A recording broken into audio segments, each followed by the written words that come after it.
Hello hello guys. आज की इस वीडियो में हम अलेक्जेंडर पोप के द्वारा लिखी गई एक बहुत ही important poem essay on man, इसकी समरी को वर्ड बाय वर्ड देखेंगे और इसको समझने की कोशिश करेंगे। तो चलिए ज़्यादा टाइम वेस्ट न किया जाए।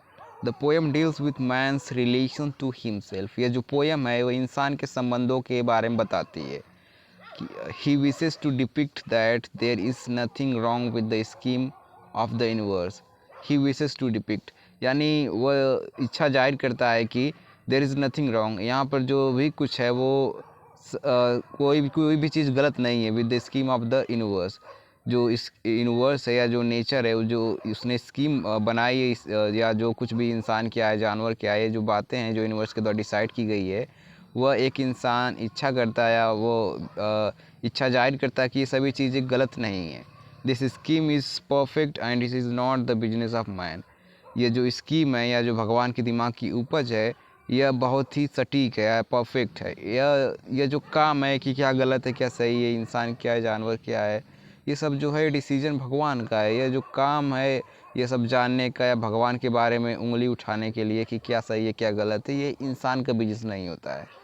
Of man to prove God, जैसा कि बोला हूँ कि यह इंसान का काम नहीं है कि भगवान के ऊपर उंगली उठाए, but he should try to know himself and not leave it for God to जज एंड क्रिटिसाइज। लेकिन इंसान को ये सब खुद के बारे में भी पढ़ना चाहिए, जानना चाहिए। ये जो सभी बातें भगवान पर नहीं छोड़ देनी चाहिए और भगवान को इस सब के लिए क्रिटिसाइज़ नहीं करना चाहिए कि भगवान ने ऐसा क्यों किया, ऐसा गलत है तो ऐसा है। ये सब भगवान ने बनाया है तो भगवान का उद्देश्य ही कुछ अलग है, हम कुछ नहीं भगवान के सामने। बेसिकली ये इसका हिडन मीनिंग है।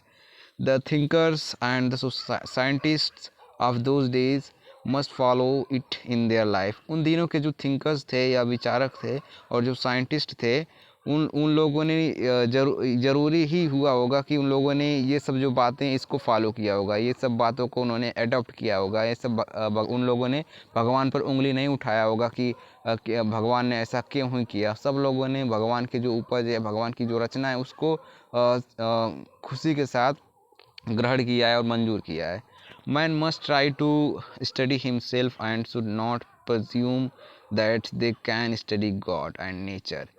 जो इंसान है उसको खुद को जानना चाहिए कि मैं मेरे अंदर क्या गलतियां हैं, क्या अच्छाइयाँ हैं, क्या क्वालिटी है।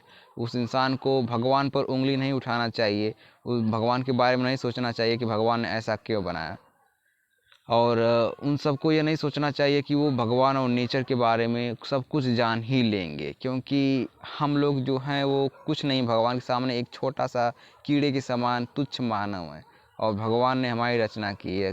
अगर कुछ भी कर लेंगे या कोई भी बड़ी से बड़ी उपाधि हासिल कर लेंगे, लेकिन फिर भी हम भगवान के लिए एक तुच्छ मानव ही रहेंगे, एक तुच्छ जानवर ही रहेंगे। Man is the mixture of various characteristics. इंसान जो होते हैं वो कि बहुत से प्रकार से गुणों के सर्वगुण संपन्न होते हैं या बहुत से गुणों से के मेल से बनते हैं। जैसे कि उनके अंदर बहुत ही गुण होता है, जैसे कि he is good as well as bad. कुछ लोग अच्छे भी होते हैं और कुछ लोग ठीक उनके विपरीत बुरे भी होते हैं। Strong as well as weak. कुछ लोग मजबूत होते हैं, कुछ लोग कमज़ोर भी होते हैं। यानी हर चीज़ का विपरीत चीज़ इंसानों के अंदर पाया जाता है। कुछ लोग खुशी से रहते हैं, कुछ लोगों के पास हमेशा अपना दुख होता है, कुछ लोग अपने दुख में भी हंसते हैं, कुछ लोग जब खुशी रहती है फिर भी वो इंजॉय नहीं करते हैं। Man's position in the universe is middle and over him. जो इंसान का स्थिति है यूनिवर्स में, संसार में, वो एक प्रकार से बोल सकते हैं मिडल भाग में, यानी कि एक प्रकार से लिमिटेड है और उसके ऊपर ही जो भगवान की दुनिया है शुरू होती है और भगवान की दुनिया का अस्तित्व है। There is only the world of God. जैसा कि बोला हूँ कि उसके ऊपर भगवान की दुनिया का अस्तित्व है। Man is neither a good God और नॉर एन एनिमल। जो इंसान है वो ना ही भगवान है ना ही एक प्रकार का कोई जानवर है। He is often led of wrong conclusions. ये मुख्यतः ऐसा देखा गया, वो जो उसका तार्किकता है या वो कुछ जो उसका जो लास्ट उसका डिसीज़न होता है वो गलत ही मान लेता है और वो किसी भी चीज़ का फॉलो नहीं करता है। चलिए अगली वीडियो में मिलेंगे। धन्यवाद।